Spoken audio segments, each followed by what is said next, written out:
एक समय की बात है। एक छोटे से नगर में एक बहुत अमीर सेठ धर्मदास का राज था। उसकी संपत्ति इतनी विशाल थी कि उसकी छवि नगर के हर कोने में बिखरी हुई थी।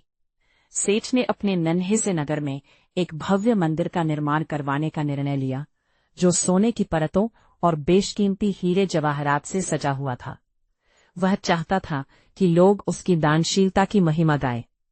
मंदिर के बाहर एक विशाल पत्थर पर उसने खुदवाया, इस भव्य मंदिर के निर्माता सेठ धर्मदास। इसी नगर के एक कोने में एक गरीब विधवा बुढ़िया अपने छोटे से झोपड़े में रहती थी।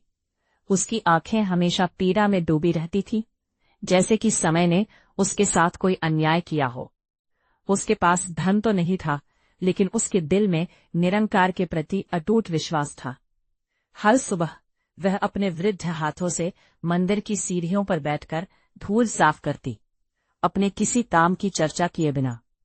एक रात नगर के राजा को एक सपना आया। सपने में एक चमकीला फरिश्ता आकर बोला, कल नगर के सबसे सच्चे भक्त का सम्मान किया जाएगा। अगले दिन पूरा नगर मंदिर के पास इकट्ठा हुआ। सेठ धर्मदास अपनी समृद्धि के गर्व में लिपटा हुआ था। उसे पूरा यकीन था कि सम्मान उसी को मिलेगा।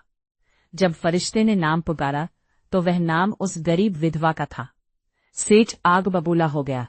उसकी आवाज गूंज उठी, ये कैसे संभव है? मैंने करोड़ों रुपए खर्च किए, सोने की दीवारें बनवाई, और इस बुढ़िया ने तो एक ईंट भी नहीं लगवाई। तभी एक आकाशवाणी हुई, तुमने मंदिर केवल अपनी प्रसिद्धि के लिए बनवाया है, ताकि लोग तुम्हारी जय जयकार करें। लेकिन इस मां ने जो सेवा की, वो निस्वार्थ भाव से केवल परमात्मा के प्रेम में की। तुम्हारे सोने में अहंकार की मिलावट है, जबकि इसकी धूल में सच्ची श्रद्धा है।